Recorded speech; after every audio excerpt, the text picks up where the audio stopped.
Hello friends and welcome back to Chiki's Biology, another video tutorial. In this video tutorial I am going to discuss all about M.Sc Medical Anatomy course और M.Sc Anatomy course. Friends ये जो दो courses हैं हमारे ये एक ही हैं, इसमें आप लोगों को कंफ्यूज नहीं होना। जो मैंने आप लोगों के साथ में अभी डिस्कस किया, टर्मिनोलॉजी में आप लोगों को बिल्कुल भी कंफ्यूज नहीं होना है। जो M.Sc मेडिकल एनाटॉमी कोर्स है और जो हमारा M.Sc एनाटॉमी कोर्स है ये एक ही कोर्स है, और बहुत सारे स्टूडेंट्स जो हैं इसमें ही कंफ्यूज रहते हैं, तो उन लोगों को कंफ्यूज नहीं होना है टर्मिनोलॉजी में बिल्कुल भी।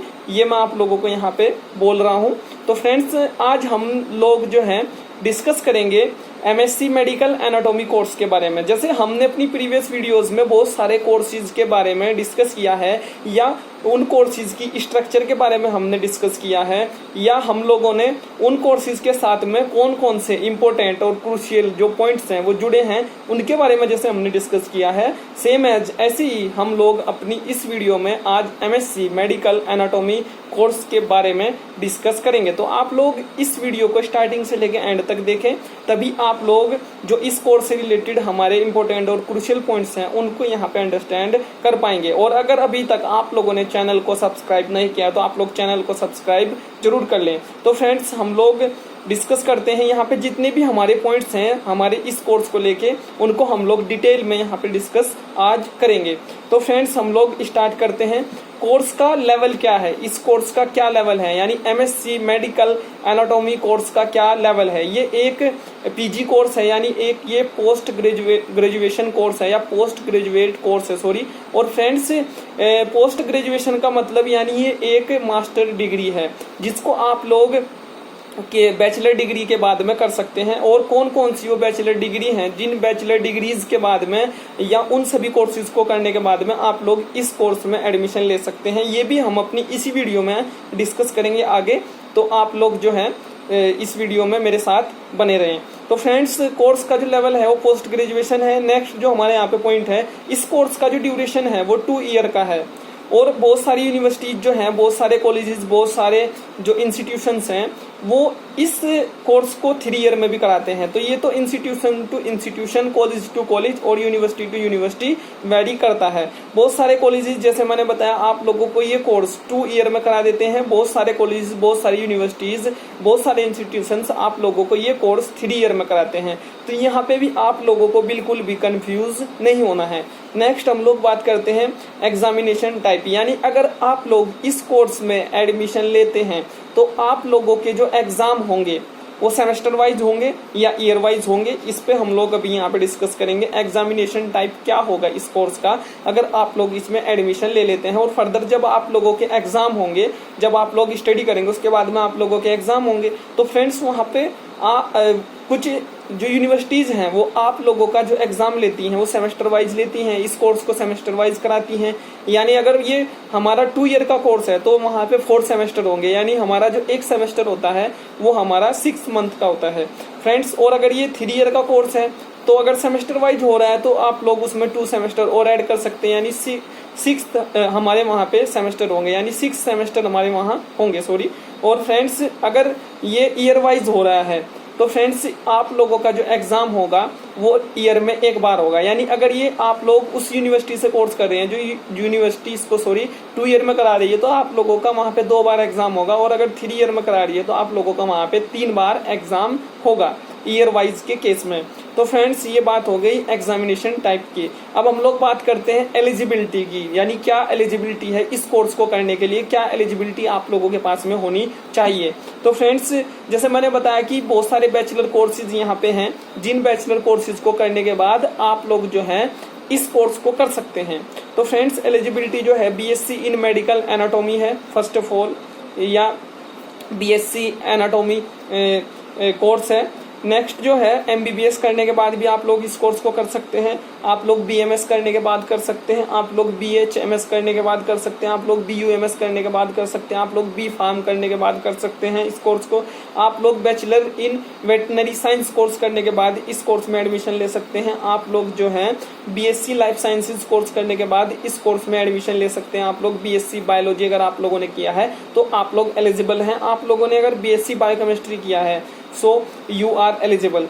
देन यहाँ पे नेक्स्ट जो हमारा कोर्स है वो है बीएससी नर्सिंग। अगर आप लोगों ने बीएससी नर्सिंग कोर्स किया तो भी आप लोग एलिजिबल हैं। अगर आप लोगों ने बीएमएलटी कोर्स किया, आप लोगों ने bachelor medical lab technology course किया है तो आप लोग एलिजिबल हैं। अगर आप लोगों ने बीपीटी कोर्स किया है, बैचलर इन फिजियोथेरेपी कोर्स आप लोगों ने किया है, so you are eligible for this course. Next जो है हमारे यहाँ पे बीटेक इन बायोटेक्नोलॉजी कोर्स। अगर आप लोगों ने बीटेक इन बायोटेक्नोलॉजी कोर्स किया है तब भी आप लोग इस कोर्स को करने के लिए एलिजिबल हैं। और बीएससी इन बायोटेक्नोलॉजी कोर्स अगर आप लोगों ने किया है और आप लोग अगर MSc in medical anatomy course करते हैं तो आप लोग जितने भी मेडिकल कॉलेजेस होते हैं उनमें आप लोग जो है असिस्टेंट प्रोफेसर वहाँ पे पढ़ा सकते हैं, आप लोग वहाँ पे लेक्चरर आप लोग बन सकते हैं। तो ये भी आप लोगों के लिए, अगर आप लोग अपना बीटेक इन बायोटेक्नोलॉजी कोर्स करने के बाद में मेडिकल इंस्टीट्यूशन में आप लोग ये विश रखते हैं कि मैं मेडिकल इंस्टीट्यूशन में स्टूडेंट्स को मैं वहाँ पे टीच करूँ, तो आप लोगों के लिए बेस्ट अपॉर्चुनिटी यहाँ पे है। तो फ्रेंड्स आप लोग इस कोर्स को कर सकते हैं। तो विद मिनिमम 55% मार्क्स आप लोगों के होने चाहिए इन सभी कोर्सेज में जो मैंने आप लोगों के साथ में अभी यहाँ पे करंट में मैंने डिस्कस किए। तो फ्रेंड्स ये बात हो गई एलिजिबिलिटी की।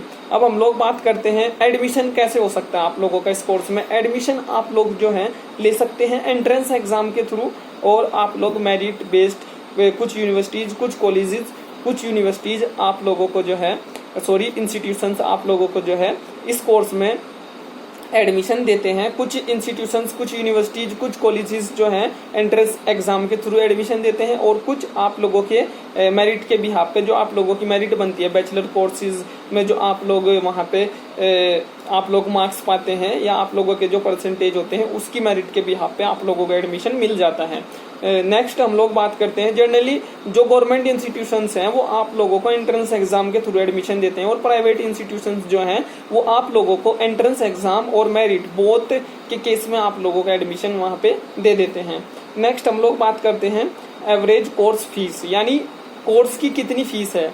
तो फ्रेंड्स एवरेज जो कोर्स की फीस है वो है हमारी यहाँ पे 62,000 पर सेमेस्टर, अगर हम लोग उसकी सेमेस्टर वाइज बात करें, और अगर हम लोग उसकी ईयर वाइज बात करें एवरेज कोर्स फीस की तो वो है हमारी यहाँ पे 1,20,000।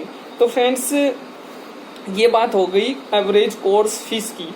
नेक्स्ट हम लोग बात करते हैं टॉप रिक्रूटर्स की, जो एक इम्पोर्टेंट पॉइंट है, यानी हर एक स्टूडेंट चाहता है कि इस कोर्स को करने के बाद कहाँ जॉब मिल सकती है, कौन टॉप रिक्रूटर है, तो ये पता होना चाहिए। तो टॉप रिक्रूटर्स जो हैं वो है सिप्ला, फोर्टिस हॉस्पिटल, ठीक है, Kaveri hospital, Apollo hospital, Medanta the Medicity hospital, और मैक्स हॉस्पिटल, और Cadila health care, AIIMS all India institute of medical sciences, और राजीव गांधी कैंसर हॉस्पिटल। तो ये टॉप रिक्रूटर्स हैं इंडिया के अंदर जो एमएससी मेडिकल एनाटॉमी जो कोर्स करते हैं स्टूडेंट्स, उनको ऑफ कैंपस और ऑन कैंपस बहुत तरह का प्लेसमेंट जो है या बहुत तरह का रिक्रूटमेंट जो है वो प्रोवाइड कराते हैं। नेक्स्ट हम लोग बात करते हैं top job areas. Top job areas कौन कौन से हैं इस कोर्स को करने के बाद उस पर डिस्कस करते हैं फ्रेंड्स। तो यहाँ पे जो टॉप जॉब एरियाज हैं वो हैं कॉलेजेस। आप लोग किसी भी मेडिकल कॉलेज में, जैसे मैंने बताया, आप लोग जो है असिस्टेंट प्रोफेसर या लेक्चरर आप लोग बन सकते हैं। नेक्स्ट जो है बहुत सारी यूनिवर्सिटीज में आप लोग जा सकते हैं, मेडिकल यूनिवर्सिटीज में आप लोग जा सकते हैं, आप लोग गवर्नमेंट हॉस्पिटल्स में जा सकते हैं जॉब के लिए, आप लोग जो है मेडिकल लैब्स में आप लोग वर्क कर सकते हैं, आप लोग जो है प्राइवेट जो क्लिनिक्स होते हैं उनमें आप लोग वर्क कर सकते हैं, आप लोग जो है कम्युनिटी हेल्थ केयर सर्विसेज में आप लोग जा सकते हैं। बहुत सारी डिफेंस सर्विसेज आप लोगों को रिक्रूट करती हैं। आप लोग जो हैं मेडिकल राइटिंग्स में जा सकते हैं और ईटीसी आप लोग जा सकते हैं। तो फ्रेंड्स ये मैंने आप लोगों को बताया कि टॉप जॉब एरियाज क्या हैं, और जो टॉप जॉब एरियाज जो हैं जो फाइंड हैं उनके बारे में मैंने अभी आप लोगों को बताया। और बहुत सारे और भी, जैसे मैंने बताया ईटीसी, बहुत सारे और भी हैं, ठीक है। तो फ्रेंड्स वहाँ पे भी आप लोग जा सकते हैं, उसको आप लोग सर्च करेंगे तो आप लोगों को मिल जाएंगे, बट जो टॉप हैं वो यही हमारे जॉब एरियाज हैं। नेक्स्ट हम लोग बात करते हैं टॉप जॉब पोजीशंस। कौन कौन सी टॉप जॉब पोजीशंस हैं इस कोर्स को करने के बाद उनके बारे में डिस्कस करते हैं। तो फ्रेंड्स एसोसिएट प्रोफेसर आप लोग बन सकते हैं, असिस्टेंट प्रोफेसर बन सकते हैं, असिस्टेंट प्रोफेसर के बाद में आप लोग एसोसिएट प्रोफेसर बनते हैं। बट कई बार क्या होता है कि डायरेक्ट आप लोगों को एसोसिएट प्रोफेसर भी बना दिया जाता है इस कोर्स को करने के बाद। बहुत सारे मेडिकल इंस्टीट्यूशंस में, बहुत सारी मेडिकल यूनिवर्सिटीज में, गवर्नमेंट या प्राइवेट, तो नेक्स्ट हम लोग बात करते हैं फ्रेंड्स, सीनियर मेडिकल कोडर आप लोग इसमें बन सकते हैं। आप लोग जो हैं ये टॉप जॉब पोजीशंस हैं। नेक्स्ट जो है मेडिकल साइंटिस्ट आप लोग बन सकते हैं, रिसर्च असिस्टेंट आप लोग बन सकते हैं, आप लोग मेडिकल राइटर बन सकते हैं। एक और इम्पोर्टेंट इन्फॉर्मेशन मैं आप लोगों के साथ में यहाँ पे डिस्कस करना चाहता हूँ इस वीडियो के एंड में। फ्रेंड्स, जितने भी जो मेडिकल स्टूडेंट्स होते हैं जो MBBS करते हैं या जो MD करते हैं, वो जनरली प्रोफेसर नहीं बनते। मेडिकल कॉलेजेस में वो लोग जनरली प्रोफेसर नहीं बनते। वो लोग जो है अपना खुद का प्रैक्टिस करते हैं, वो अपनी खुद की क्लिनिकल प्रैक्टिस करते हैं। वो कभी भी जो है बहुत कम केस में वो लोग प्रोफेसर बनते हैं और नॉन क्लिनिकल फील्ड में वो लोग जाते हैं। ज़्यादातर वो क्लिनिकल फील्ड में ही रहते हैं। वो अपना खुद का हॉस्पिटल ओपन करते हैं या खुद का किसी और हॉस्पिटल में वो लोग जूनियर रेजिडेंट या सीनियर रेजिडेंट वो लोग वर्क करते हैं। वो कभी भी प्रोफेसर नहीं बनते। तो आप लोगों के पास में एक यहाँ पे गोल्ड अपॉर्चुनिटी है आप लोगों के पास में कि आप लोग इस कोर्स को करने के बाद आप लोग मेडिकल जो यूनिवर्सिटीज हैं, मेडिकल जो कॉलेजेस हैं या जो इंस्टीट्यूशंस हैं सॉरी, उनमें आप लोग जो हैं प्रोफेसर बन सकते हैं।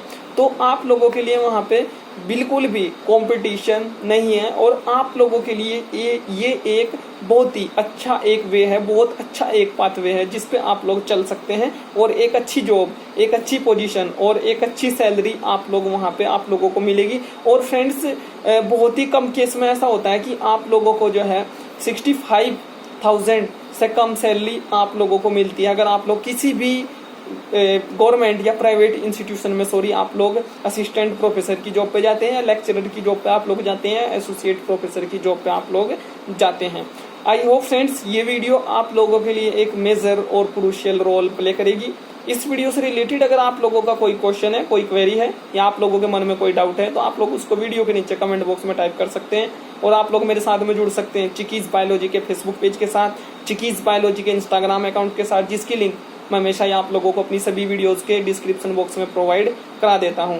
और अगर आप लोग चाहते हैं कि मैं फ्यूचर में भी आप लोगों को ऐसे ही अवेयर कराता रहूं और सभी जो कोर्सेज हमारे उनसे भी जो हमारी आने वाली वीडियोस हैं चिकीज बायोलॉजी चैनल पे और कोर्सेज से रिलेटेड, अगर आप लोग चाहते हैं कि मैं ऐसे ही आप लोगों को अदर कोर्सेज से अवेयर कराता रहूं, ऐसे ही आप लोगों के साथ में इन्फॉर्मेशन शेयर करता रहूं, तो प्लीज़ फ्रेंड्स मेरे चैनल को सब्सक्राइब जरूर करें और इन सभी वीडियोज़ को अपने फ्रेंड्स को, अपने बैचमेट्स को, अपने क्लीग्स को, अपने जूनियर्स को आप लोग ज़्यादा से ज़्यादा शेयर करें, ज़्यादा से ज़्यादा आप लोग इन सभी वीडियोज़ को लाइक करें। So thank you friends, thank you for watching.